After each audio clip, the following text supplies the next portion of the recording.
ఢిల్లీలో Telangana eagle team భారీ operation చేపట్టింది. దేశవ్యాప్తంగా నైజీరియన్ డ్రగ్ నెట్వర్క్ గుట్టురట్టు చేసింది. ఈగల్ టీమ్స్ ఢిల్లీ పోలీసులు కలిసి సంయుక్త ఆపరేషన్ నిర్వహించాయి. ఈ ఆపరేషన్లో 30 మందిని పోలీసులు అదుపులోకి తీసుకున్నారు. భారీగా డ్రగ్స్ తో పాటు డబ్బును సీజ్ చేశారు. ఢిల్లీ ఆపరేషన్లో ఈగల్ టీం ఆధారాలు సేకరించింది. డ్రగ్ కన్జ్యూమర్లకు, ఫెడ్లర్లకు భారీగా లావాదేవీలు జరిగినట్లు ఈగల్ టీం గుర్తించింది. దేశవ్యాప్తంగా ఏజెంట్లను నియమించుకొని డ్రగ్స్ నెట్వర్క్ నడిపినట్లు దర్యాప్తులో తేలింది. గార్మెంట్, కాస్మెటిక్స్, షూస్ మధ్యలో పెట్టి డ్రగ్స్ డెలివరీ చేసినట్లు ఈగల్ టీం గుర్తించింది. పట్టుబడ్డ నైజీరియన్లను డిపోర్ట్ చేసే అవకాశం ఉంది. ఈ కేసులో ఇంకా అరెస్టులు ఉంటాయని ఈగల్ టీం స్పష్టం చేసింది. హైదరాబాద్ పల్నాడు రెస్టారెంట్లో తొలుత డ్రగ్స్ సరఫరా విషయాన్ని గుర్తించామన్నారు ఎస్పీ సీతారాం. ఫ్లిప్కార్ట్, అమెజాన్లో పార్సిల్ షూస్లో డ్రగ్స్ సరఫరా చేస్తున్నారన్నారు. ఢిల్లీలో 185 మంది సిబ్బందితో కలిపి దాడులు చేశామని తెలిపారు. దాదాపు 2 నెలల నుంచి నిఘా పెట్టి ఆపరేషన్ సక్సెస్ చేశామన్నారు. తెలంగాణను డ్రగ్స్ ఫ్రీ చేయడమే మా లక్ష్యమంటున్న ఎస్పీ సీతారాంతో మా ప్రతినిధి face to face. Drugs network భరతం పడుతోంది ఈగల్ టీం. దేశ రాజధాని ఢిల్లీలో భారీ ఆపరేషన్ నిర్వహించిన ఈగల్ టీం 50 మందికి పైగా నైజీరియన్ అరెస్ట్ చేసింది. సో ఈ ఈగల్ టీం కు ఎస్పీ సీతారాం నేతృత్వం వహించారు. సీతారాం గారు కంగ్రాచులేషన్స్. భారీ ఆపరేషన్ చేశారు, చాలా మందిని పట్టుకున్నారు. సో ఈ ఆపరేషన్ ఎట్లా వెలుగులోకి తీసుకొచ్చారు? తెలంగాణలో మేము ఈగల్ ఫోర్స్ ఒక కేసు రిజిస్టర్ చేసినప్పుడు వాళ్ళు కన్జ్యూమర్స్ అందరూ ఢిల్లీ నుంచి కొరియర్ ద్వారా ఈ డ్రగ్ని తెప్పించుకోవడం జరుగుతుందని మాకు అర్థమైంది. ఈ డ్రగ్ని ఏ రకంగా తెప్పించుకుంటున్నారని ఆ కొరియర్ సర్వీసెస్కి ఎవరైతే ఉన్నారో ఆ కొరియర్ సర్వీసెస్లో వచ్చే బాక్సెస్ కూడా మేము పూర్తిగా పరిశీలించినప్పుడు మామూలుగా షూ ఉంటే తర్వాత చెప్పులు కానీ బట్టల్లో కానీ కన్సీల్ చేసి పంపిస్తున్నారు. షూ సోల్లో కానీ చెప్పుల్లో కానీ సోల్లో పెట్టి పంపిస్తున్నారు డ్రగ్ని.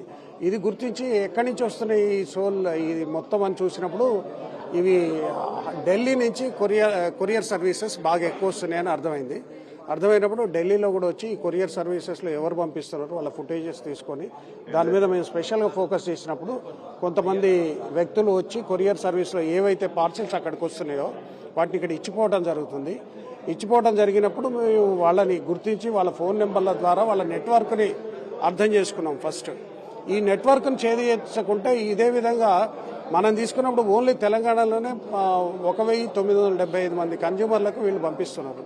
దేశవ్యాప్తంగా దాదాపు 20,000 మంది కన్జ్యూమర్స్కి ఇక్కడి నుంచి పోయినప్పుడు దీన్ని ఎట్టి పరిస్థితుల్లో ఛేదించాలి, ఇక ఇది డ్రగ్ సప్లై ఆపాలనే ఉద్దేశంతో మా డైరెక్టర్ సార్ స్పెషల్గా వచ్చి ఆయన మా కొంతమంది ఆఫీసర్స్తో వచ్చి డెడికేటెడ్ ఆఫీసర్స్ అందరు కలిసి వచ్చి ఇది రెక్కీ చేసి ఎవరెవరు ఎక్కడ ఉంటారో చూసుకున్నాం.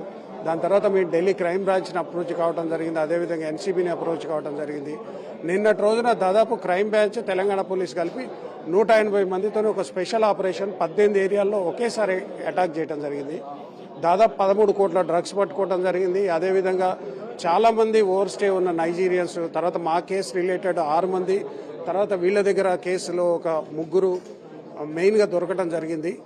వీళ్ళందరినీ కూడా అరెస్ట్ చేస్తున్నాం. దాదాపు 40 మంది డ్రగ్ కార్టెల్లో ఉన్న వాళ్ళందరినీ డిపోర్టేషన్ ప్రాసెస్ కూడా స్టార్ట్ అయింది. 100% ఈగల్ ఫోర్స్ యొక్క మెయిన్ ఉద్దేశం ఏంటంటే తెలంగాణ డ్రగ్ ఫ్రీ తెలంగాణ చేయటమే.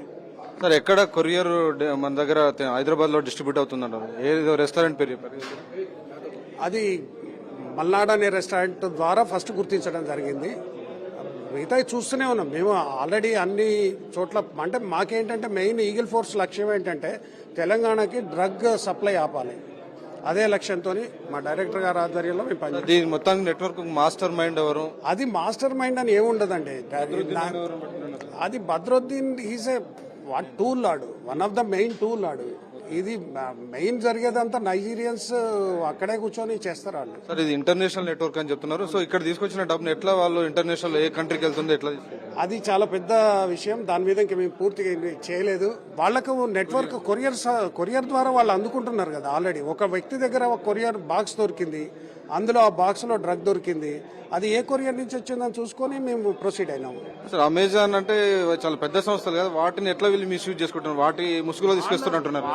ఇప్పుడు ఆ కొరియర్స్ వాటి ద్వారా వాళ్ళు ఓన్లీ చెప్పులు బట్టలు తెప్పించుకుంటారు అంతే. దాని తర్వాత వీళ్ళు అందులో డ్రగ్ పెడతారు. సో అది సేమ్ అదే కార్టును ఉపయోగించుకుంటున్నారు. అదే కార్టు వాళ్ళు ఆ సంస్థల ద్వారా ఈ కార్ట్ వెబ్సైట్స్ నుంచి తెప్పించుకున్న తర్వాత దీన్ని వేరే కొరియర్స్ ద్వారా పంపిస్తారు. వాళ్ళకేం సంబంధం లేదు. సో నెక్స్ట్ సార్ మొత్తం ఈ చాలా భారీ ఆపరేషన్ అన్నారు కదా, ఎంత మంది ఫోర్స్ ను ఉపయోగించారు? సో ఏమన్నా చెప్పి కదా 180 మెంబర్స్ ఆల్రెడీ అయిపోయింది. ఒక 1970 మంది దీనికి సరఫరా చేస్తారని చెప్పారు కదా, అందులో స్టూడెంట్స్ ఉన్నారా, ఎవరున్నారు సార్? ఏమన్నా ఇంకా పూర్తిగా వెరిఫికేషన్ అది పెద్ద నెంబర్ కదా, అంత ఈజీగా దొరుకుతారా మాకు తెలంగాణ మొత్తం మీద చాలా ప్రయత్నం చేస్తే కానీ దొరకదు. మేజర్ సప్లై హైదరాబాద్ లో ఉంది సార్ ఈ 1970 మంది. వాళ్ళు ఆల్మోస్ట్ అక్కడ వాళ్ళే. మొత్తానికి ఈగల్ టీం భారీ సక్సెస్ ఇక్కడ సాధించింది. దాదాపు 50 మందికి పైగా నైజీరియన్స్ పట్టుకున్నారు. ఆల్మోస్ట్ 10-15 కోట్లకు సంబంధించిన డ్రగ్స్ స్వాధీనం చేసుకున్నారు. సో ఈగల్ టీం చరిత్రలో దాదాపు 150 మందికి పైగా పోలీసులు అందరూ ఢిల్లీలో ఆపరేషన్ నిర్వహించారు. ఢిల్లీ పోలీసులు అలాగే నార్కోటిక్స్ బ్యూరోతో కలిసి సంయుక్తంగా ఆపరేషన్ నిర్వహించి నైజీరియన్స్ పట్టుకున్నారు. సో ఈ మొత్తం ఛేదించే విషయం లోపల ఖచ్చితంగా ఇది ఇంటర్నేషనల్ రాకెట్ ఉంటుందని అంచనా వేస్తున్నారు. అలాగే దేశ రాజధాని నుంచి రాష్ట్ర రాజధానికి హైదరాబాద్ కు ఈ డ్రగ్స్ కొరియర్స్ ద్వారా సరఫరా అవుతున్నాయి. ఆ సరఫరా దాదాపు 1970 మందికి సరఫరా చేస్తున్నట్టుగా పోలీసులు గుర్తించారు. సో ఆ 1970 మంది ఎవరు, వారికి సంబంధించినటువంటి వివరాలను కూడా రాబోయే రోజుల్లో ఈగల్ గుర్తించబోతోంది. కెమెరామెన్ జబ్బార్ నాయక్తో వెంకటేష్, సాక్షి టీవీ, న్యూఢిల్లీ.